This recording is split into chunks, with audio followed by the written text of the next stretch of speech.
Hi, my name is Sharon. My group's topic is mental illness behind bars, and these are my group mates. Hi, my name is Lauren. Hi, my name is Lily.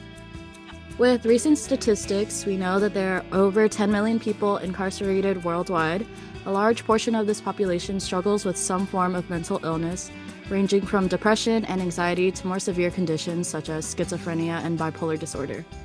Despite the high number of individuals in need, access to proper treatment and care inside prisons remains very limited. This lack of treatment often leads to devastating consequences.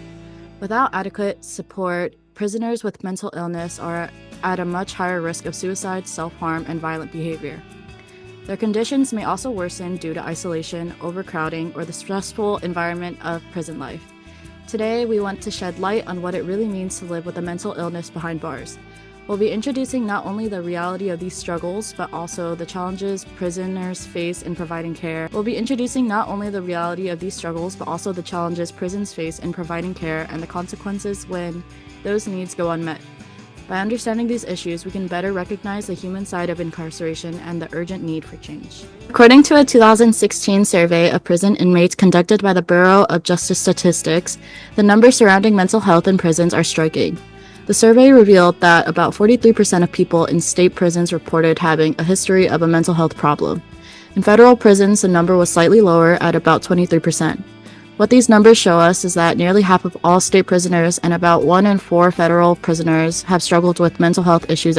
These numbers are much higher than in the general U.S. adult population, which is around 18%, like we mentioned before. Factors like trauma, substance abuse, poverty, and the stress of incarceration contribute to these high rates. And this image that we see over here, it shows the big numbers around these specific orders. For example, bipolar disorder around 12%, schizophrenia about 5%, PTSD is seen in about 7% of the inmates, other anxiety disorders in 8%, and in personal disorders is 6%. These rates are much higher than what we see in the general population.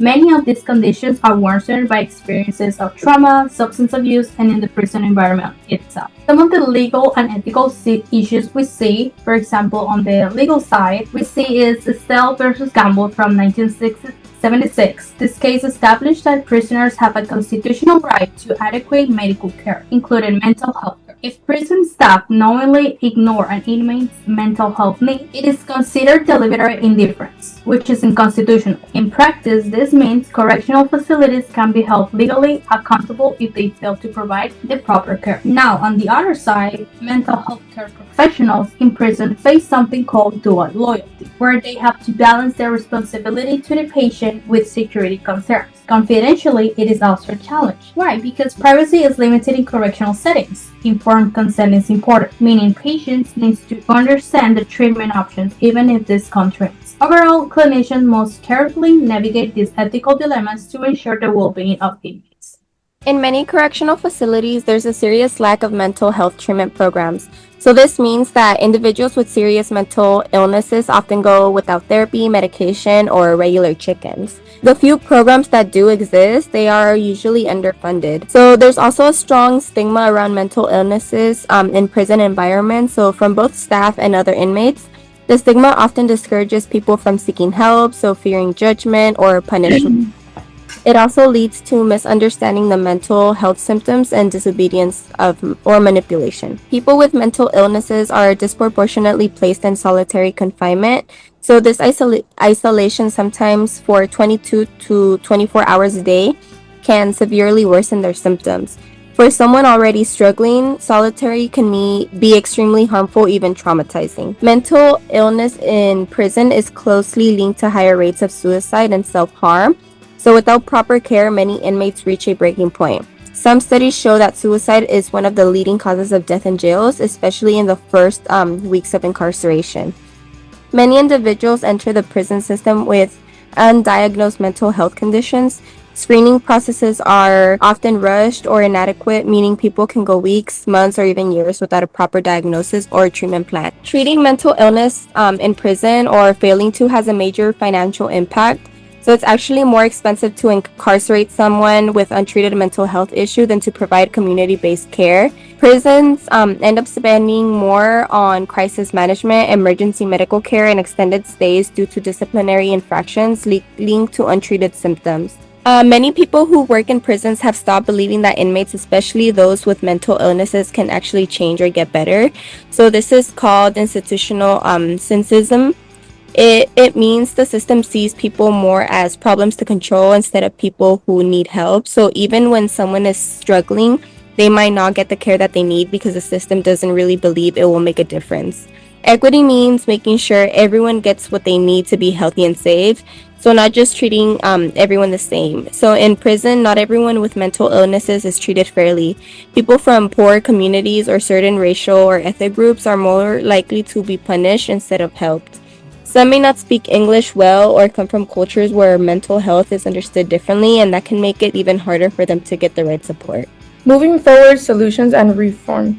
First, one important step of creating mental health courts which provide alternatives to incarceration for individuals struggling with mental illness and focus on treatment instead of the punishment. Another solution is offering better training for police officers, especially in identifying and responding to mental health crises.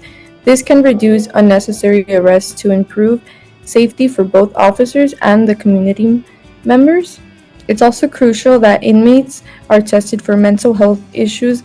If they are struggling, if they should be referred to proper mental health care services instead of being sent straight to jail or prison, where their condition could often worsen in most cases. Another reform is to decriminalize certain mental illnesses. Many individuals often end up in bars due to behaviors linked up to untreated conditions, and shifting forward to treatment instead of punishment can break this cycle. Finally, providing therapy in such as medication for inmates is essential. To conclude, we've seen how the growing prevalence of mental illness among inmates is not just a personal struggle, but it also affects a larger social issue. The lack of sufficient and consistent care creates safety risks inside facilities, places and heavy financial burden on the system, and raises serious human rights concerns. This is why reform is so important by prioritizing mental health treatment, investing in therapy and rehabilitation, and ensuring that individuals get the right care instead of punishment. We can reduce and improve overall well-being and create safer communities. Ultimately, addressing mental health in the justice system is not only helping inmates, but it's also building a healthier and more human society for everyone. That should be it.